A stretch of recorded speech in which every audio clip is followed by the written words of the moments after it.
clearly it's got to be some combination of these two things. But clearly, what proportion of it is genetically driven and what proportion of it is driven by environment, I'd actually hate to put a figure on it. And we do have a couple of other scientists in the book that are actually were willing to do that in terms of put some indication. And I thought, well, because there's so many factors that impact on it. But I suppose my general view would be that clearly not everybody can be an elite athlete. So there are some genetic limits potentially on this issue. But having said that, if you spin it around in a more positive light, then what I would say is that far more people have the necessary genetics to be an elite athlete than actually become an elite athlete.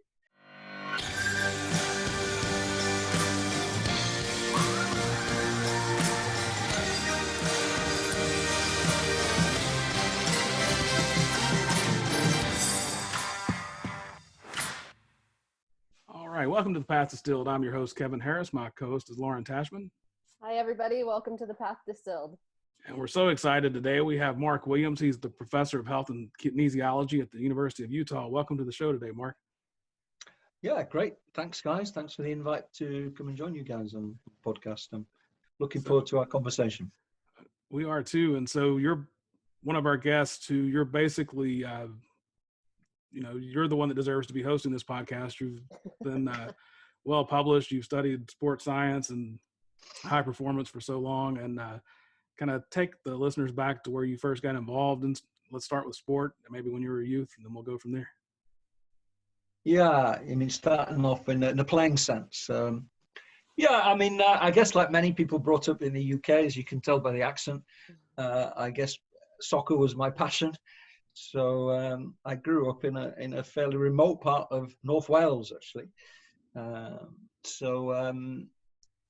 I guess most of my early exposure to sport was sort of informal play, in street soccer, so to speak. But I ended up actually, I had some talent, so to speak. I was a youth and a schoolboy international. So I actually played 18 times for Wales. I was actually selected to play for the under-18 team when I was 15, and then played for 3 years. I actually turned down an offer to turn professional at Bolton Wanderers.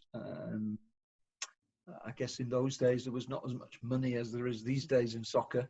I guess it could be quite a precarious career, so I focused my efforts on education instead. So, but I continued to play. I actually played British universities and British colleges, and then I actually played semi-professional soccer both in England and Wales until my early 30s, and then various injuries got the better of me. I actually coached for a while in the National League of Wales for 4 or 5 years as well. So yeah, my background was mostly in soccer. I mean, I still play a lot of other sports. I play golf, I play tennis, but nothing to the same level as soccer, I guess. I'm curious, were you recruited into that development league, or how does that work? I guess that, in terms of playing for Wales, there are national selection processes. So I guess I went through different trials and stuff. But there's a very strong pyramid structure for soccer across the UK. And obviously in England, the Premier League is at the very top. And then as is the National League of Wales is at the very top in Wales. But relatively, I would say the National League in Wales is probably just below the professional level in England. So it's still a reasonable standard.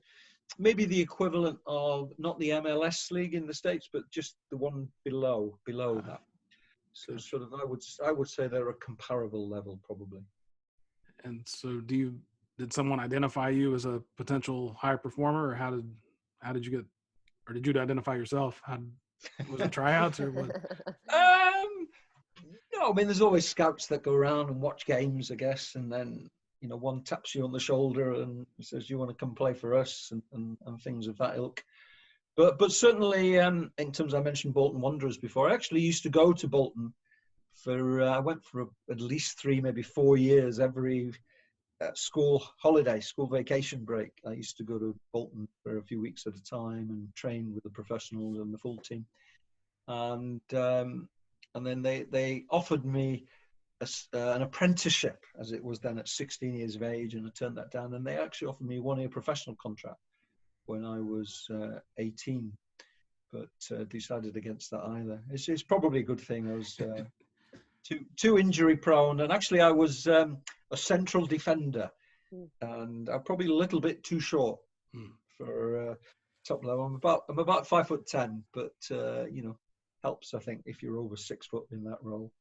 Give us like a highlight and a low light from your playing years. Highlight, I guess, was probably playing youth international soccer. I remember beating England at Norwich City's ground, Carrow Road. That was my first ever international game, actually, so that's probably high. I guess the downsides are always injuries. So I actually broke my leg when I was 21, wow. Which I lost a lot of pace. So I was quite a quick athlete, actually. I think I ran 100 meters in 11.5 seconds when I was 15, 16. Wow. And I was a decent 400-meter runner as well. So I guess breaking a leg, whilst I did come back from it, I lost a lot of pace. So injuries are always, I guess, one of the big downsides of playing sport at any level. But certainly if you're at a reasonably competent level. Sure. And so how did that, what was your next step, and how did that experience lead you to it, if it did? Sure. Well, I suppose I'd always done quite well at school academically, and had aspirations to go to university. And this was mid to late 1980s, and at that time, actually, not too many people went to university in the UK. It was about 8% of British people that went to university. So it was a fairly elitist system. Around the early 90s, 1992, 1993, the UK government, Tony Blair was Prime Minister at the time, he decided he was going to expand the higher education sector and make it more open to more people. So now roughly about 45% of British people went to university. So I guess luckily I was in that top 10% or so at that time academically, and wanted to go to university, didn't quite know what to study, and maybe good luck or whatever, they started to introduce sports science degrees in the UK. The first universities launched sports science degrees around 1985. So I actually went to university and studied sports science as an undergraduate degree. I think the first group of graduates to come out of UK universities in sports science was 1987. So I graduated in 1988. And just to give you a perception of the growth in sports science, following along with the growth in higher education in the UK over the intervening 3 decades, there were only 3 universities that offered sports science in the year that I started to study it, whereas now around 90 of the 120 universities in the UK offer sports science. And sports science, believe it or not, is now the most popular undergraduate degree in the UK, I believe. So more people, rightly or wrongly, more people do sport and exercise science as it is now than physics, maths and chemistry together. Not surprising, that, is it? It could be good, that could be problematic. Yeah, that's true. Yeah. So we have a lot of sports scientists in the UK. And so you're doing undergrad. What happens next? Yeah, so we were doing undergrad. In the UK, all the degree programs, certainly then and to a large extent now as well, were 3-year degree programs. And you have to do an honours project in your final year. And I started reading up a little bit on anticipation in soccer. And because I was a central defender, and I was very interested in how people read the game, anticipate what's going to happen. So I actually ended up doing an undergraduate project on penalty kicks, anticipation in penalty kicks. And it was quite a good thesis. It was actually published, although not till about 1993, but it was the UK Sports Council Sports Dissertation of the Year in 1988. Sure. So, and obviously I really enjoyed the topic. And then, didn't quite know what to do post-graduation. I thought, what do you do with a sports science degree? And an opportunity came up to study for a PhD. Mm-hmm. So I thought, why not? And UK PhDs are a little bit different from US PhDs in that they're research only. So in essence, what you do is you produce a thesis, which might have maybe 5 experiments that you might run over 3-4 years, as opposed to doing coursework and qualifying exams like you do in the US. So I ended up doing a PhD thesis on perceptual cognitive expertise in soccer, and did a lot of work using sort of video-based simulation of decision-making scenarios in soccer, more in outfield players than in goalkeepers at this point. And of course, did things like record eye movement data and various other manipulations that began to look at perceptual cognitive expertise in soccer. And actually, I was quite fortunate. I published 7 papers from my PhD. And then one of my supervisors, while doing a PhD, actually, he worked at the University of Liverpool. So there's a US connection here as well. A guy called John Williiams, who's sadly passed away now, but he got a position in the US at Montclair State, I think he went to. And so he left his job, and then I took over his job. So I took over my PhD supervisor's role. So I worked as a lecturer, or what you would call an assistant professor, at the University of Liverpool for 3 years in the Department of Movement Science from 1992 to 1995. Shall I continue on the path? Yes, please. Yeah, but I'm curious, when you were getting started in this research, obviously your initial interest in it came from your own sport background.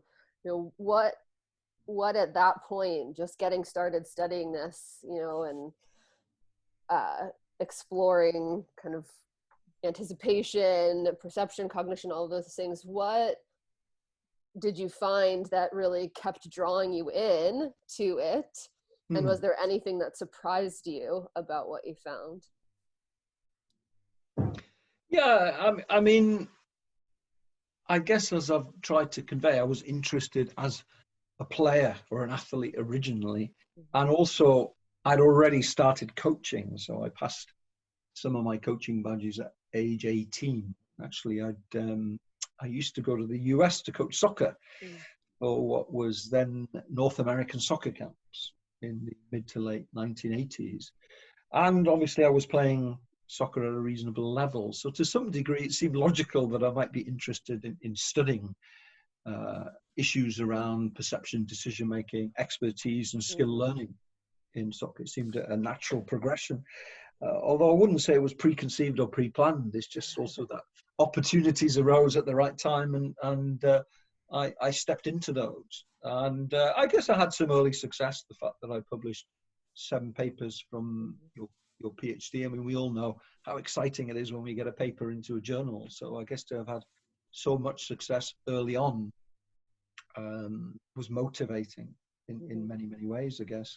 And I guess to some degree, teaching is an extension of coaching. It's about education, learning and instruction and coaching. So it seemed a natural progression for me to take. And I still continue, as I said, to play and engage in coaching at that time. So I guess the different interests and focus on knowledge tended to blend in together quite well. So with those 7 publications, is this when you're starting to make a name for yourself, or does that come later? Or getting a lot of citations? I'm still waiting to make a name for myself. Yeah, it's funny, time flies, isn't it? I mean, that's 30 odd years ago now, so it seems like only yesterday. And actually my motivation has not waned at all. If anything, my motivation gets bigger, so to some degree. So maybe you're only good as your last paper. to use a sporting analogy, we're only as good as your last game. There's some aspect of that. But yeah, I mean, certainly that motivated me. And actually, 1995, I was made an offer to go and lead the science and football programs at Liverpool John Moores University. And Liverpool John Moores University is probably in the top 10, top 20 departments for sports science globally. Certainly in the top 3 from a research perspective in the UK. And I guess what started to happen around this time, and certainly in football, is the natural progression from generic sports science degrees to sports-specific degrees. So football or soccer, I guess, being such a popular sport, was an obvious way to go. So we actually launched the first ever undergraduate degree in science and football around 1995 at Liverpool John Moores University. And it was also a very different environment from a sports science perspective. So you have to think that the Premier League was launched in around 1992. And the Premier League brought huge amounts of money into the professional game. I mean, soccer had always been the sport, but it didn't have the money that it had once the Premier League. Because obviously most of that money comes from television rights, which didn't exist so much pre-1992. So we've got higher education expanding, we've got sports science expanding, we've got professional sport expanding because of the investment through commercial TV rights into the sport. And prior to 1992, there were very few sports scientists as such working in professional teams. And it was quite fortunate to some degree, because I was one of those academics who was involved at that time when these areas of growth were happening. So we started doing a lot of work for Premier League teams. And essentially it was taking, some of the science around particularly areas like talent identification, talent development, data analytics, performance analysis. They were big growth areas at that time. And there was not a market of sports scientists out there already at the clubs. So the first point of call for the clubs was to go to the Premier League clubs. First port of call for the clubs was to go to the university sector. So I led a lot of projects at that time, not just with Premier League clubs, but also with the Football Association. It launched its first ever coaches association around that time. And went from having no coaches association to having the largest coaches association in the world, 25,000 coaches in a very short period of time. And we used to produce a quarterly magazine journal called Insight.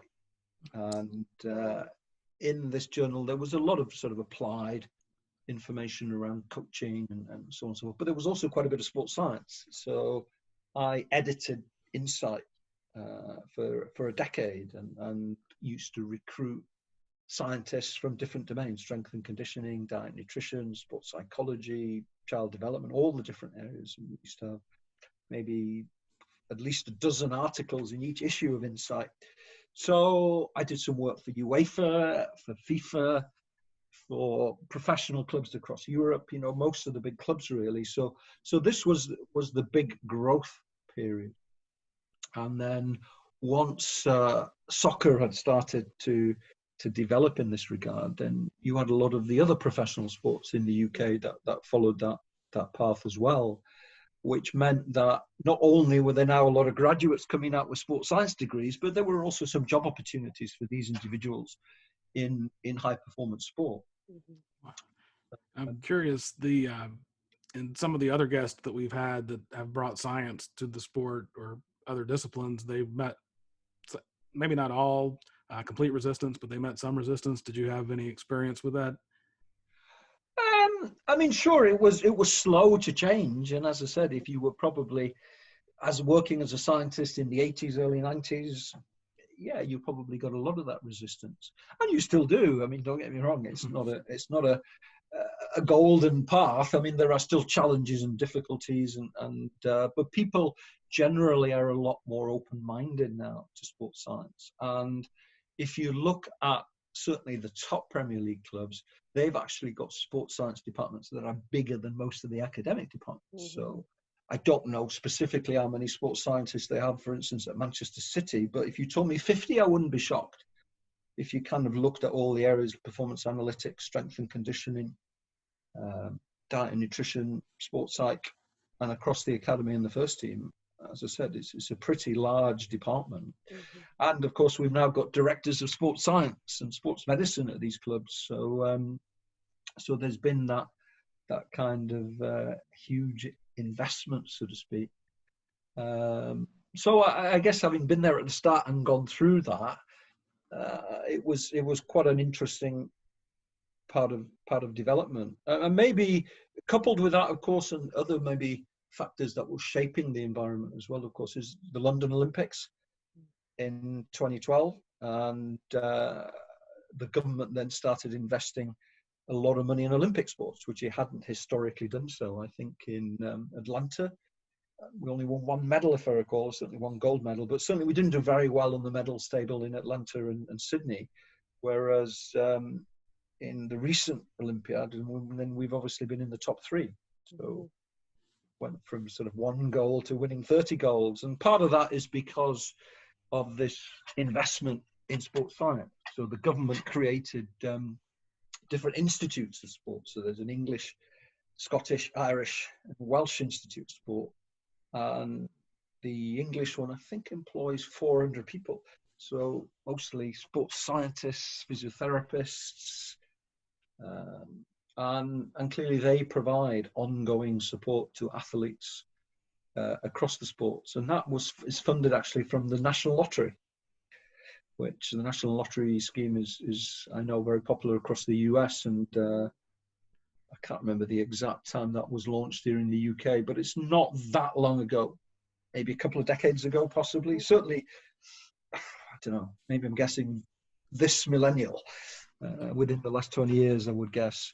So, so some of that funding that comes out of the lottery scheme has been used to invest in high performance sport. And in many ways, I think the one of the positives, probably from the UK perspective, having also lived and worked in the US and known some of the differences, is that there's much more government regulation in the UK, and the government funds certainly the Olympic sports and certainly provides income for most of the sports.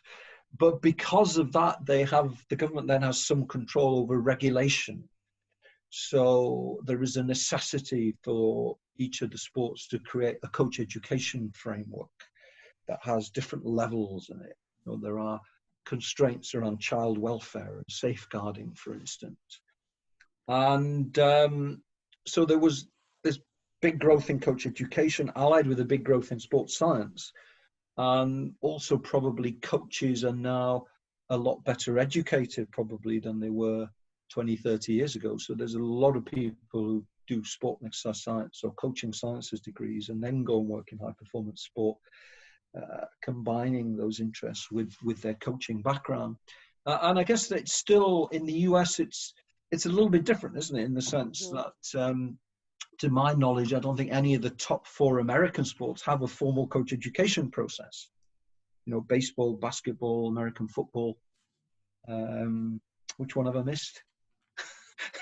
Ice hockey. So yeah, so they, you know, I don't think they have a formal coach education system. And whilst kinesiology has become increasingly popular in the US and is quite often one of the most popular undergraduate degree programs, the focus is more health based than it is on sport.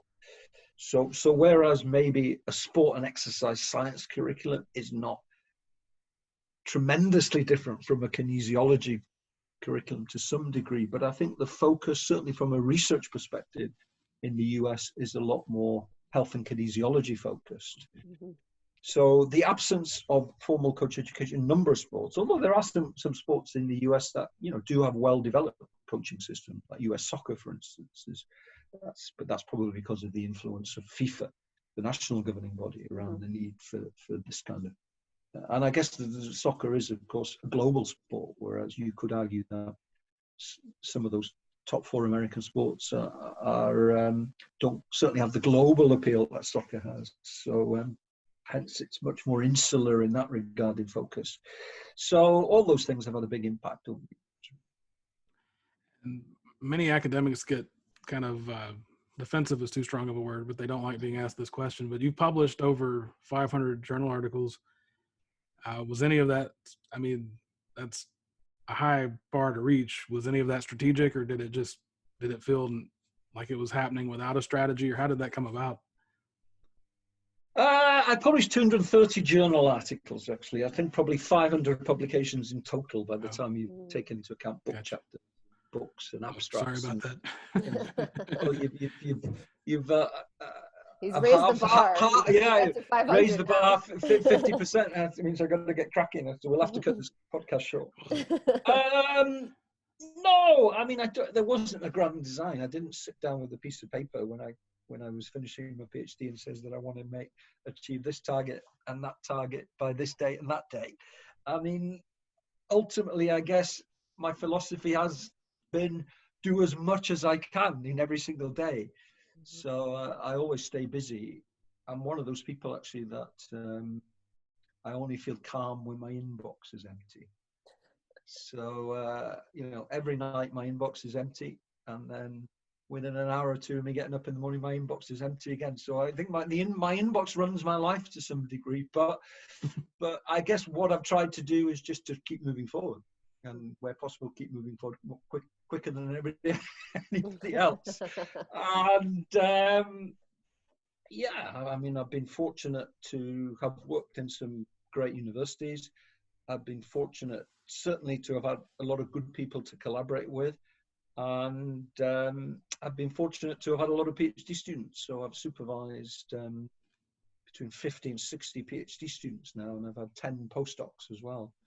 So, and I guess that's been one of my biggest sources of inspiration to some degree. I love working with the grad students and working with colleagues and thinking in a creative way and working together to come up with novel ideas, interesting questions, both theoretically and practically, and trying to disseminate papers to various journals. So it's evolved, I would say, rather than it have been pre-planned or strategic in nature.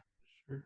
And Lauren, you like you were about to ask? I was going to say, I would consider, I think the majority of the research you've done to be very applied, right? It's very practical, as you said, like, looking at anticipation, for example, all that to try and make sense of like, how do we use this information? So what are some of the kind of key things you feel like you've uncovered in your research throughout the many years and publications that you've done that have been kind of the most applicable?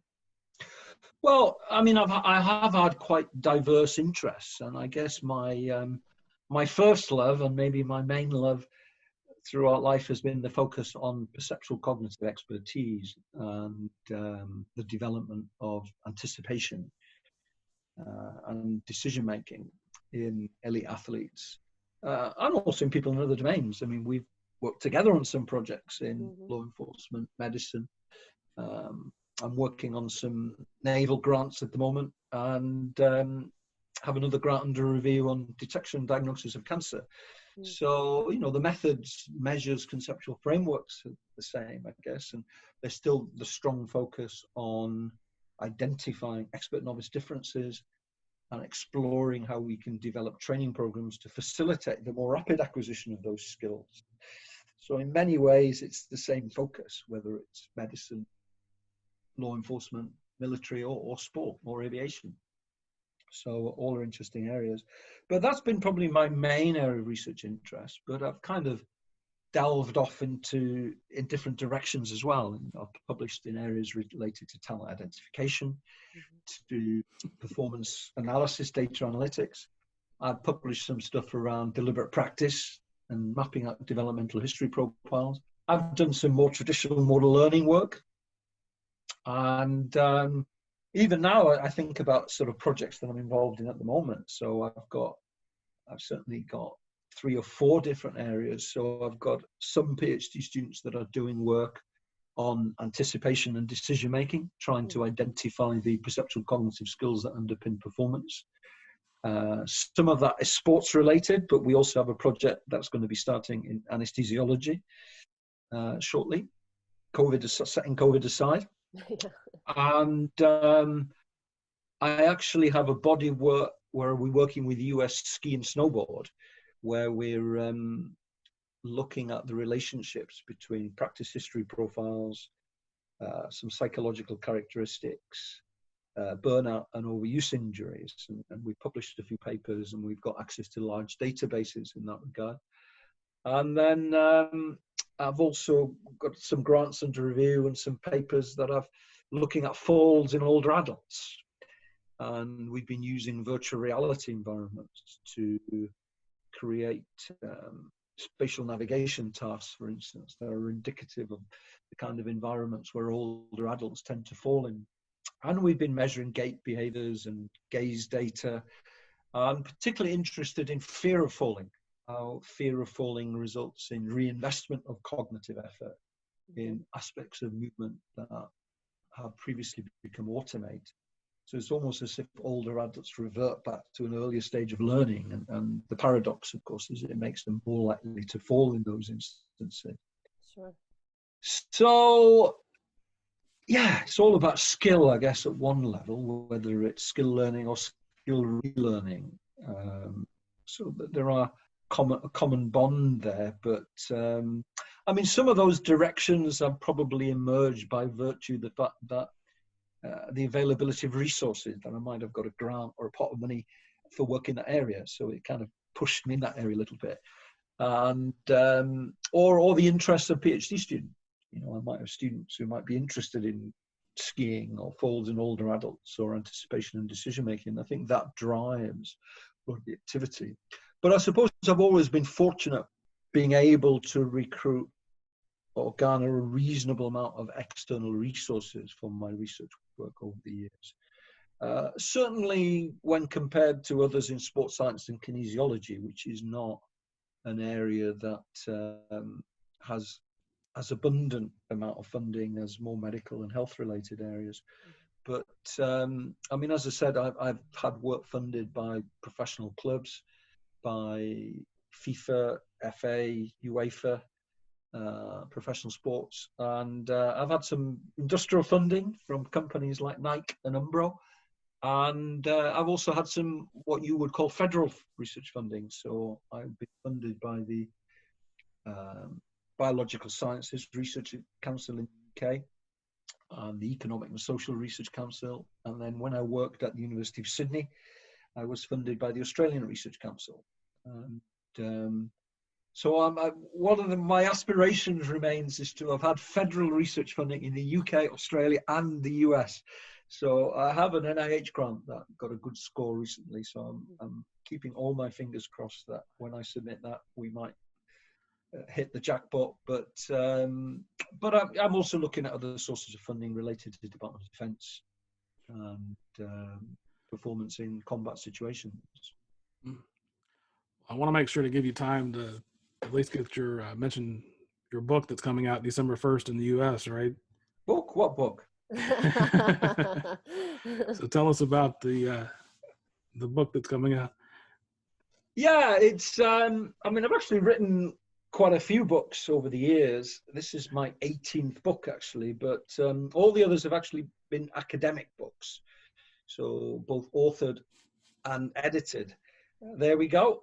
This is my. You're a true author now. I don't think that any of us, when we do academic books, considers ourselves a real author.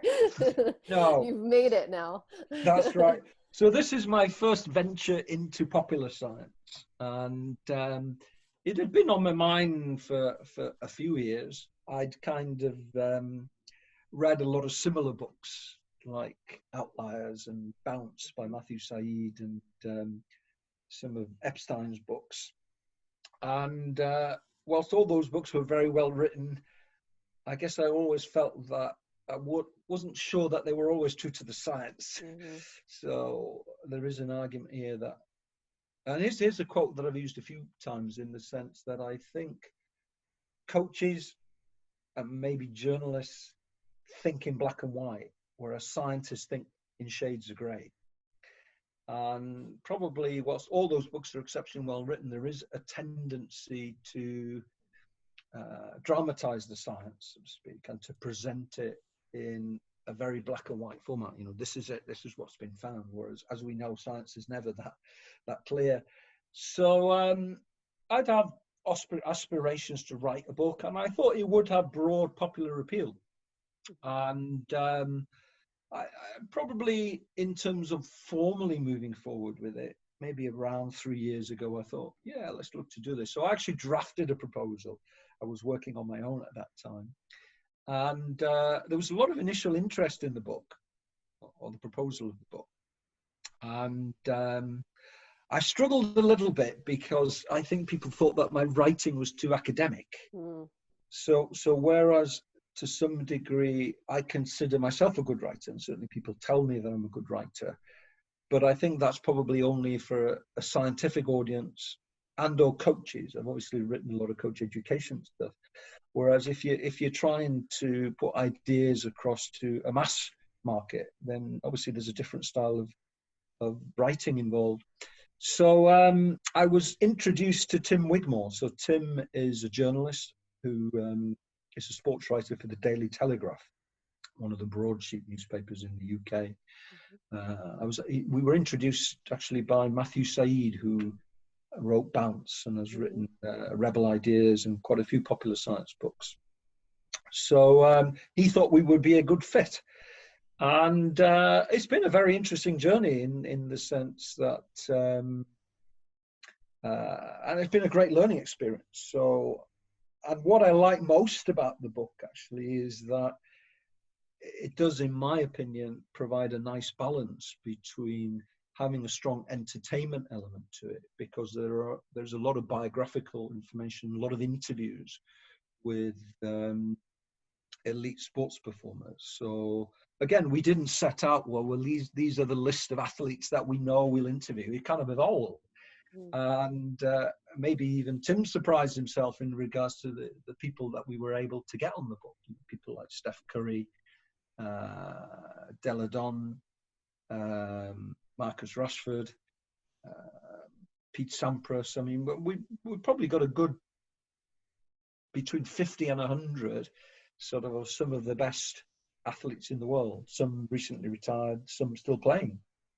And the way we actually worked is that I would typically draft, say, 4,000 or 5,000 words of notes around a chapter, science notes. And then Tim would try and create a narrative through these interviews and the biographical information around the science notes. And then we'd go back and forth, and you know, we'd like any sort of married couple, we had the odd tiff here and there. So you know, I wasn't happy with the way the science was represented, and he thought that because we tweaked it both ways. It's not, I wouldn't say Tim wrote it. We wrote it together, to be honest. So because we did go back and forth on it a bit, but certainly he had a lot of skills, which I think ameliorated the book and hopefully makes it more interesting to people. And even in the end, to be honest, Tim contributed to the science. You know, he was coming up with new science stuff that I hadn't heard of, and pushing it my way. Should we include this? And it was probably making me look more broadly at the science that I would probably not have done if I was writing the book on my own. And there are also parts of the book that I wrote on my own. So, for instance, the final chapter is on science and innovation. And the first part of that chapter looks at Barcelona Football Club. So I visited Barcelona Football Club last December and got the opportunity to meet a lot of their staff there. And then I wrote most of that. Obviously, Tim edited and provided some input. So it was a little bit back and forth, but my hope is that people find it both interesting, but also informative and true to the science. Well, one thing that I liked about it is you took the same approach that we try to take with this podcast, and we present.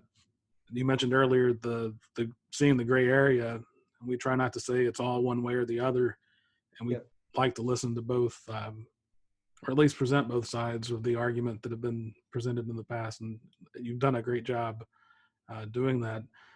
I think even within the topics, right? I was glancing through the book that the copy you sent us, and the one chapter, part of a chapter focuses on kind of ownership, right? And how there's obviously it ties to kind of self-determination theory, right? Like needing to have agency and all that. And that has always been so fascinating to me, whether in the sport world, in the business world, that is to me an epitome of where you see that black and white kind of mentality that we have as humans when we don't necessarily get the science, right? Like I either tell people what to do or I don't, and you've seen it in the business world too. It's like, we've gone to this complete flip-flop from how it was to now it's all about employee engagement. Oh wait, that didn't work.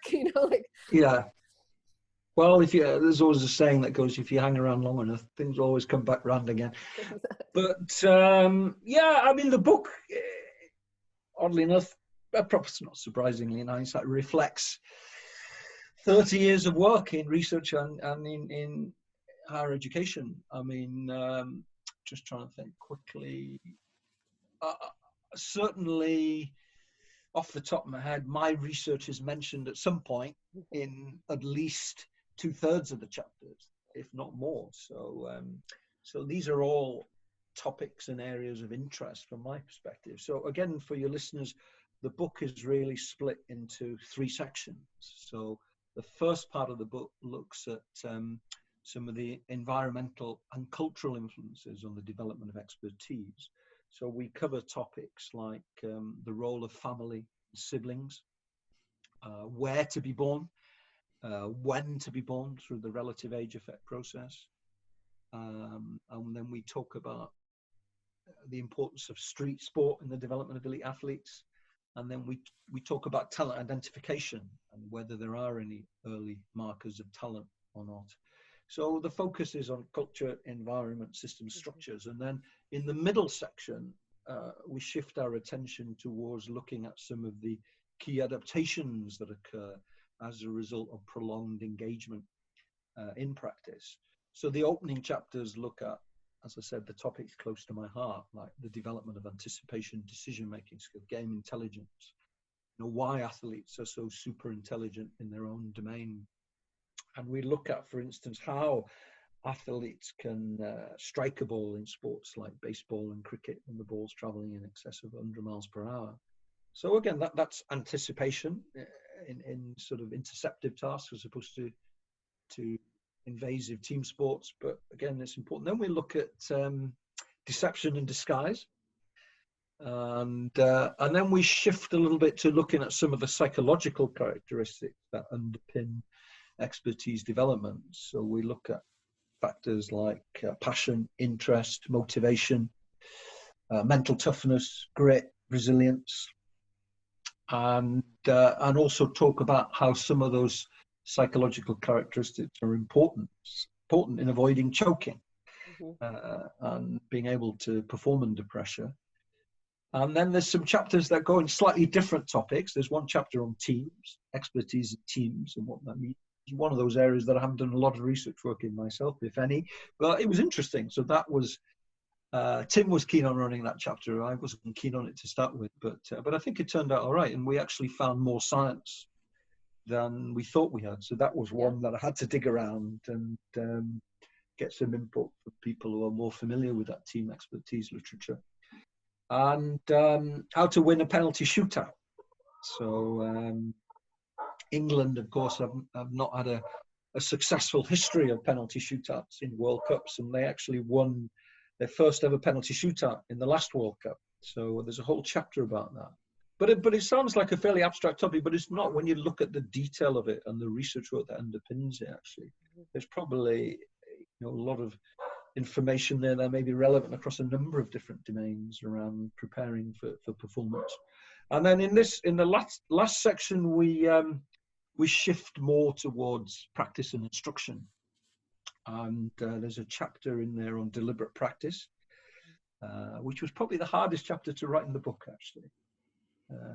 It's quite a difficult topic to get across the key sentence there. And I was fortunate, as we know, sadly, Anders Ericsson passed away a few months back. And Anders was very helpful in commenting on earlier drafts of the chapter.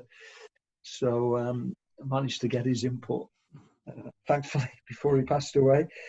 But and then there's a chapter in it on coaching and how there's been a shift towards less prescriptive approaches to coaching, more learner focus, coming back to your analogy about business later on. So a shift away from environments that are heavy on instruction, specific blocked repetitive practice of skills and heavy on feedback, to environments where the learner is empowered to take more ownership over the development of key skills. And I think probably if I kind of look at most of the podcasts that I've been on over the last few weeks, I think we suggested that the book is out in the US on the 1st of December, but it's actually been out in the UK since the end of August. And, most of the podcasts I've done, which is quite a few, there's been mostly been coach-based podcasts, and there's been a lot of interest around deliberate practice and what is effective practice and instruction. So thus far, I would say those areas have attracted most interest. And then the final chapter looks at technology. So we look at the Innovation Hub in Barcelona and how they're putting cutting-edge sports science, sports medicine research into practice.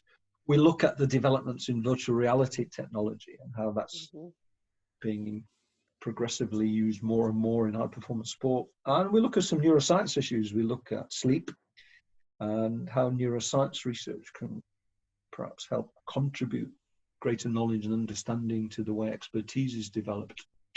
So it's a very wide-ranging book. And represents your wide range of research interests.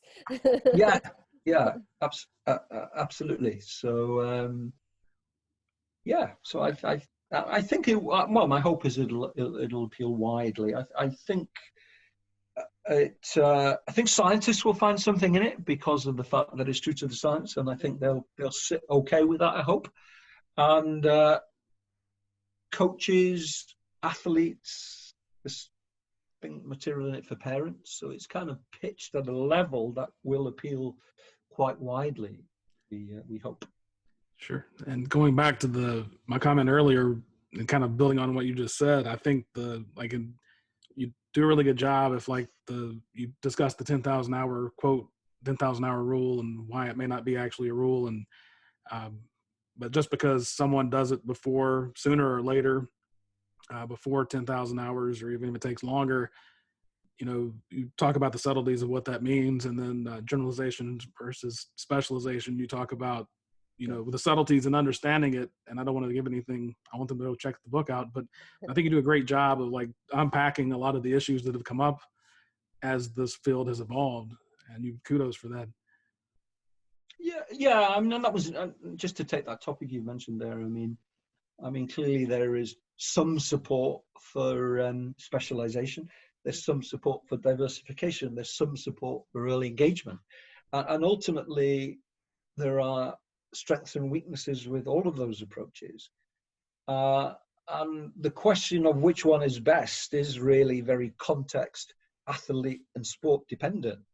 So maybe the problem that I've had with some books previously is they might take a stance, whatever that stance would be, and just say, well, that's the way it is.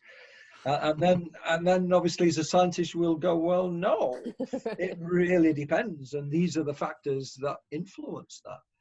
And hence there's that difference again between wanting, not necessarily for a sense of sensationalism, but I think the tendency in a lot of these popular science books to just take a very black and white definitive view on it. And often when I used to read or listen to those books, I said, well, no, you can't say that. You just can't say that. You just can't. Same. I was once told by students of mine years ago that if I ever wrote a book, it should be called It Depends, because that was my answer to everything. Yeah. And of course, as scientists, I guess, when providing feedback to coaches, that's always a problem as well, in the sense that, we can't just say, well, this is the way to do it. What you can say, well, this is what the science tells us. Yeah. And I guess you probably, at some point, you have to come down and be somewhat authoritative, even if you take these contextual issues into account. If someone came up to me from a sport and said, well, if a soccer coach came up and said, well, which one is it then I'd probably give a definitive opinion of what I thought. But that might not be the same answer if it was another sport. So it varies, it depends. And so I mentioned that I didn't want to spill the beans too much on what's in the book, as far as, I want everybody to check it out on their own, but we do ask every guest what their stance on nature versus nurture. And I know you address it in the book, but can you just give us an overview of what your view is on? Yeah, it depends. No. Well, you can almost, the way you described, and I'm imagining it was intentional, but the way you described how you've organized the book a bit, to me, gives a sense of your answer on this. I'm curious what you said. Yeah, or of my weighting on the issue. So in the sense of, clearly it's got to be some combination of these two things. But clearly what proportion of it is genetically driven and what proportion of it is driven by environment, I'd actually hate to put a figure on it. And we do have a couple of other scientists in the book that are actually were willing to do that in terms of put some indication. And I thought, well, because there's so many factors that impact on it. But I suppose my general view would be that clearly not everybody can be an elite athlete.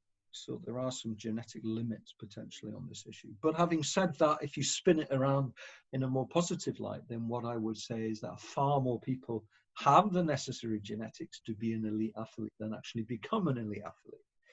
So a lot of it is very much dependent on opportunity, access to high quality coaching, being in the right location, being born at the right time. So there is a huge element of serendipity to this.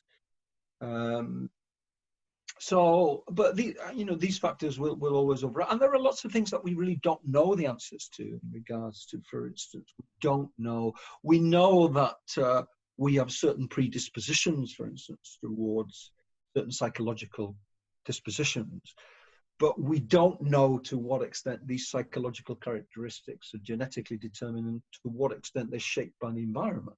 Some people argue that the heritability estimate may be between 30 and 60% for these psychological characteristics.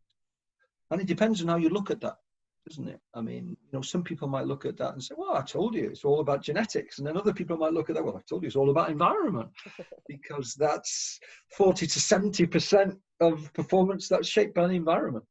So, these things interact. But what we really don't have, I guess, is sort of a lot of longitudinal research that looks at how a lot of these characteristics change over time and to what extent they're shaped by engagement in different types of activities. And even, of course, something as simple as, once you're presumably selected into an elite training program, this notion of how efficiently do learners develop new skills, in the sense that all three of us might have 1,000 hours of practice on a particular task, and obviously we don't really know to which one of us might learn more efficiently, even though all three of us might come into that situation with different experiences, different genetics, different characteristics. But, we really can't predict accurately. And really, we don't have any longitudinal research that looks at it, which of us might learn more efficiently in that environment. And clearly, whilst the quality of practice has a big impact on the amount of learning, I don't dismiss the fact that there are probably some genetic influences as well, of course, in the sense. But the thing is, at the moment, the research is not sufficiently advanced enough for us to be able to identify what those genes are. And it's probably going to be a collection of genes anyway that interact in a dynamic manner rather than one gene moving forward. So Yeah, I mean, there are some people who suggest that clearly genes can be used for talent identification. There are markers that are related to performance, but in many sports, we can't even measure performance. So if you can't measure performance, how do you know which genes predict that performance? Because if you look at team sports like basketball, for instance, or soccer, if you look at soccer, for instance, well, who's better, Messi or Ronaldo? Well, there's an element, although we can garner as much data as we want about aspects of performance, there's still an element of subjectivity to that, and it's where the science interacts with the art. It depends on which type of player you prefer. They've got slightly different styles.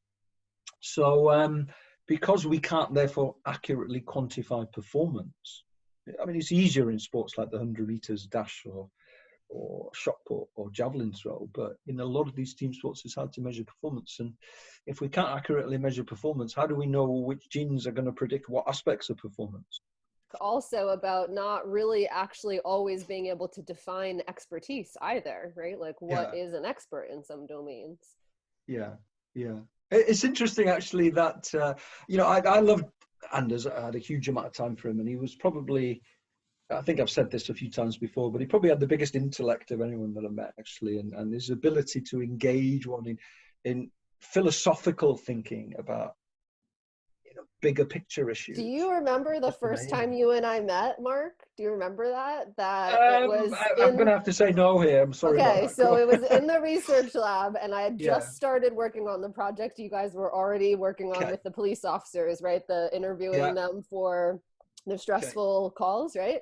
Yeah, of course I remember that. Yes. I do, actually, now you mention it. Okay, so, but if you remember, truly the first time that you and I met was when Kevin, Paul, and Dave all said that they couldn't come to this meeting where we had to update you and Anders on what we were doing for the project. So it was left on me to do this.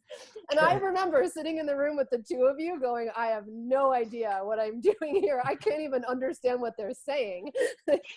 Sure. Yeah. I think, I mean, that was quite often, wasn't it? I mean, Anders used to stimulate thought like no one other, but I actually thought that he and I made a good combination, because then I would listen to him for a long time, and then I think I would be able to say to people, this is what he means. So, because to some degree with Anders, he was probably the opposite to me in many ways, actually, in the sense that there was never a study that was perfect enough to actually be run.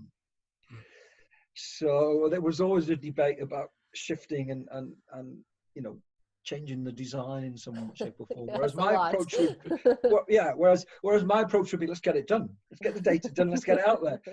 And I guess I've always had that philosophy. So I thought we were good for each other in that regard, actually. But interestingly, even before his sad passing, he and I were exchanging emails about first the notion of doing a book together, maybe a revision of Expertise in Sport, the book that he edited with Jan Starks. But also I sent him draft material from the book, and we had a lot of debates around what is deliberate practice and what is the difference between deliberate practice and purposeful practice, and why do you need a coach to be present? And I'm saying, well, the model learning literature says this, Anders, which seems to be a bit in conflict. Well, the model learning researchers, I won't do his accent, but he used the well a bit, didn't he? And moved his head slightly, well, the model learning research is not with expert athletes. So it was always fascinating. But one of my last correspondences with him actually was when I was reading the galley proofs for the book. So this is early summer.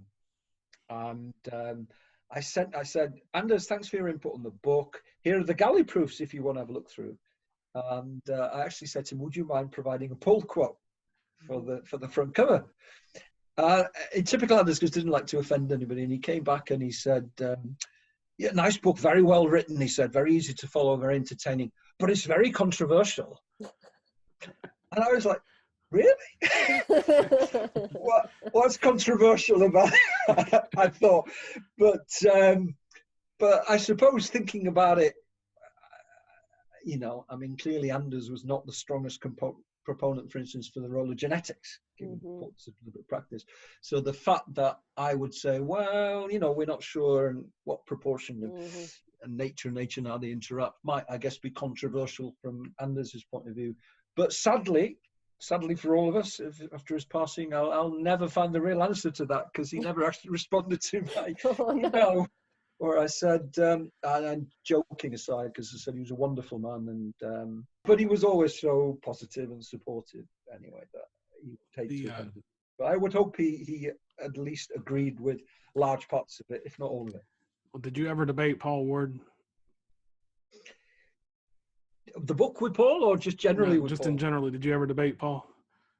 Oh yeah, I mean, life was an ongoing debate with Paul. I was going to say, if you know Paul, do you not debate Paul? So did he ever come back and say you were the next day and tell you that you were the one that was right? Oh God, no, he never did that. So he's the only. Paul was always right. He's not going to listen to this. We're going to cut this down. No, listen, Paul was a great PhD student and a great colleague, and whilst we used to argue like cats and dogs, he was brilliant to work with. Well, you guys did a lot of that anticipation research, right? Yeah, we did. But even as a PhD student, he was very argumentative. No. But that's fine, you know. I think having a debate and an argument is very important. I mean, it kind of in fact, there was a little bit of the scenario there with Anders, you know, where I said that basically Anders would go on, and he took a lot of material, and then I'd say, well, this is what he means. I think there was the same with Paul as well, actually. Paul had some great ideas. He's a very bright guy. And I'd kind of listen to Paul and say, that's a good idea, Paul. That's going to be my next paper. Paul used to hate that, I guess. He probably still does. But, yeah, so it reflects the fact of how people bounce off each other, I guess, in that both Paul and Anders were very creative thinkers, very opinionated, but also a lot of great ideas and stuff, but at the end of the day, it also helps having what they might call a postman, so someone who delivers. Sure. And I'm not saying that they don't, to be honest. I mean, they do. Anders obviously had a great track record, and Paul has got a very, very good track record as well. So, but I think enjoyed working with both of them, both very bright people, and at the end of the day, we'd always have a beer or two in the bar afterwards. Sure. Well, one reason I asked is Paul was Anders was the only person I ever saw Paul go back to the next day and say, you were right.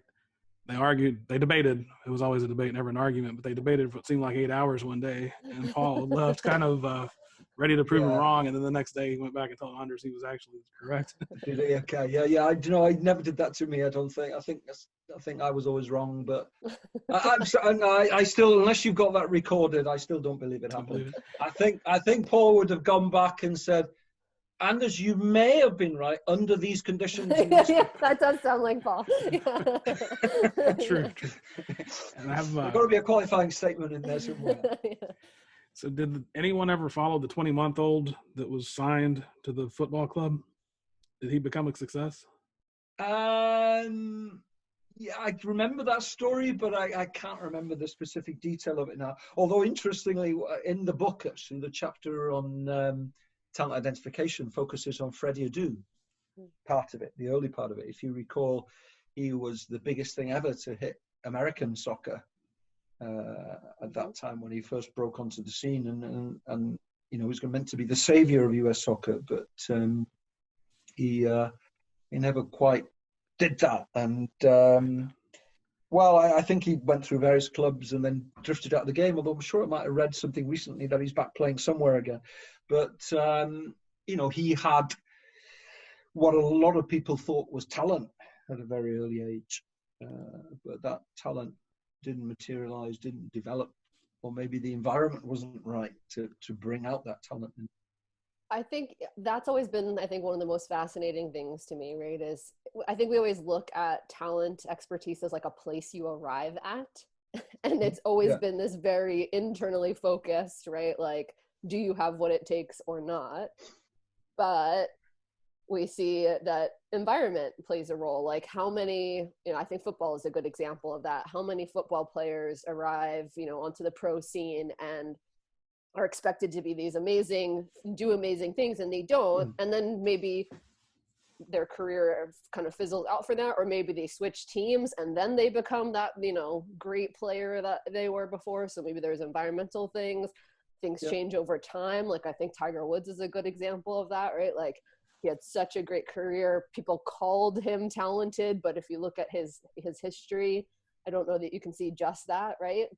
But then there's this whole career that he has to have, right? Of maintaining that, sustaining that, dealing with the ebbs and flows of that. And I think that's so fascinating, right? That environmental piece, but also that it's not a place you're just trying to get to, but an ongoing thing you might have to continue to try and stay at or achieve further and further.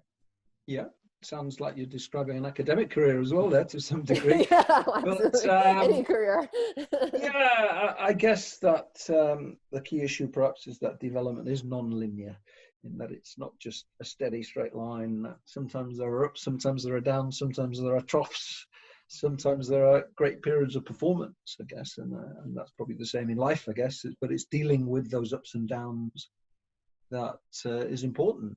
Maybe some of these psychological skills, again, grit, mental toughness, motivation, resilience, are some of the key factors. In sport and in practice, of course, we talk about issues like desirable difficulties and challenge points, which are things about the coaching environment that could be manipulated to create suitable challenge and avoid this concept of what Anders referred to as arrested development. But I guess you could say the thing about business or other professional domains and about life more generally, I guess. It's never a smooth path, and our ability to deal with the ups and downs, I guess, is what marks us out, whatever our focus is, whether it's personal life or professional life.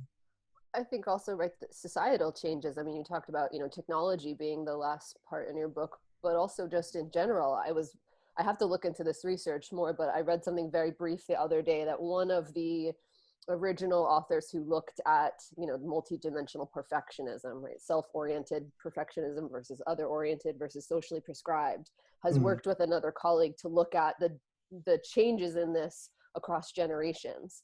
And apparently they found that there's been a 30% increase in socially prescribed perfectionism between, I think it was 1989 and 2016, and only a 10% increase in self-oriented perfectionism. So sounds like we're becoming a society, right, that is more and more focused on, I think others have really high standards for me, not just I have high standards for myself, which is interesting to consider, right? As society shifts and changes, how our approach to dealing with things also might need to change. Yeah, no, absolutely. And even, I guess, the situation at the moment with COVID. I mean, who'd have thought that three of us would be on a Zoom call 12 months ago? I don't think I'd heard of Zoom. I don't know when it was set up, but I certainly hadn't used it pre-COVID. But now it runs our life, doesn't it? I mean, I've had meetings all day with different people, work, podcasts, you guys, and all sorts of stuff. And I think I must live in Zoom. But I suppose a lot of people think in that way. So it's been a great change. And I kind of wonder to some degree, whilst I am sure that things will come back to normality, whatever the new normality might be over, I'm going to say coming months rather than coming years. But I guess there might be some things that we've taken up because we had to, like Zoom, for instance, or this kind of interaction through the internet, whether it's Zoom or Microsoft Teams or whatever software you're using, that maybe should be a key part of our lives moving forward. This notion that, I'm in the UK at the moment, so you guys are in the US, or normally I'd be in Park City, Utah, I guess. But the fact that we have this ability to interact in this virtual world now might have quite a significant impact on education, training, essentially the development of elite coaches and elite athletes moving forward. It's actually a great platform for coach education, isn't it? For instance, which maybe has been underutilized thus far. Sure. Do you have time for one more question or two more questions? Go on, we'll go for two. But don't forget, I've got a steak dinner coming soon. That's why I was asking. The steak is getting cold. Yeah, it's 7:30 in the evening here in the UK. But go on, I'll give you two, as long as there's only two. Okay. So what do you view as the keys to your success? Keys to success, motivation, probably. Someone once said to me, and he was a very well-known academic neuroscientist, actually, and well, he told someone else that I was the most driven person he'd ever met. So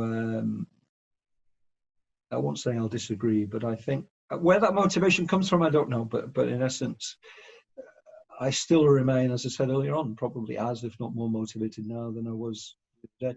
In fact, someone came up with the notion of early retirement the other day, and I think I sort of went pale because I still think I'm starting off on my career. And the fact I've got grey hair and a grey beard makes you think that I'm closer to the retirement age, but I don't see that. And actually, the notion of retirement actually panicked me a little bit, in the sense that I felt, I've got so many other things to do, so many things that I'd like to do and to achieve. So motivation is probably the single biggest factor. Maybe it can get you over, a lot of things. So it's not just about ability and capacity, I guess. It's being able to apply those skills consistently in the right manner. So there's an element of deliberate practice to that. Nice. And what's the biggest takeaway from your story? From my personal story, or from the story of the book, so to speak? From your story, personal. Biggest takeaway? I think as I've got older, I'd like to think I've got more time for people. So I would think that certainly when you're building a career and your focus is very much on achieving things, and I think that's important, but I think maybe getting the balance in terms of interacting with people a little bit more is quite important. And as I said earlier on, I think in that regard, obviously that there's family and friends from a social perspective, but from a professional perspective, the interaction with PhD students, postdocs, undergrad students, people like you, I think it's very enriching to share ideas and knowledge and passions, and it's all part of the process, I guess, of working in a collegial, dynamic manner to try and develop skills. So tricky questions there, Kev. I wish I hadn't given you two more now. I was going to say, he was probably wishing he hadn't said yes. I feel like I should be horizontal on a couch at this point. Well, Professor Mark Williiams, it's been a pleasure. Thank you for taking the time to talk to us, and I hope everybody will check out your book. Great. My thanks, guys, and good luck with the show. And great to see you guys again after at least a decade or so, as we discussed at the start. It's been a long time. Yeah, good to see you. Too long. The Path Distilled is hosted by Kevin Harris and Lauren Tashman, created and produced by Kevin Harris. The content is copyrighted by The Path Distilled, all rights reserved.